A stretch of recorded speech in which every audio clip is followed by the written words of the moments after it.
ইরানের সর্বোচ্চ নেতা স্পষ্টভাবে স্বীকার করেছেন যে তেহরান ইসরায়েলের উপর আক্রমণে সামান্য আঘাত করেছে।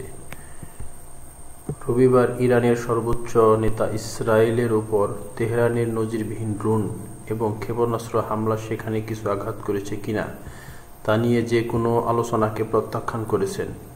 এটি একটি স্পষ্ট স্বীকৃতি যে একটি বড় হামলা চালানো সত্ত্বেও কয়েকটি ক্ষেপণাস্ত্র প্রকৃতপক্ষে তাদের লক্ষ্যবস্তুতে পৌঁছেছে। সিনিয়র সামরিক নেতাদের আগে আয়াতোল্লাহ আলী খামেনির মন্তব্য শুক্রবার কেন্দ্রীয় শহর ইস্ফাহানে স্পষ্ট ইসরায়েলি প্রতিশোধমূলক স্ট্রাইককে স্পর্শ করেনি, যদিও বিমান প্রতিরক্ষা গুলি চালায় এবং ইরান দেশের বেশিরভাগ জুড়ে বাণিজ্যিক ফ্লাইট গ্রাউন্ড করে। বিশ্লেষকরা বিশ্বাস করেন যে ইরান এবং ইসরায়েলের উভয়ই আঞ্চলিক চিরপ্রতিদ্বন্দ্বী বছরের পর বছর ধরে ছায়া যুদ্ধে আবদ্ধ।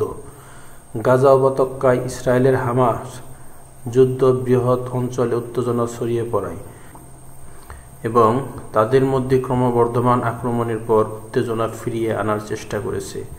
85 বছর বয়সী খামেনি ইরানের নিয়মিত সামরিক, পুলিশ এবং আধা সামরিক বাহিনী রেভলিউশনারি গার্ডের শীর্ষস্থানীয় অংশগ্রহণে একটি বৈঠকে এই মন্তব্য করেন। এটি তার শিয়া ধর্মতন্ত্রের মধ্যে একটি শক্তিশালী শক্তি।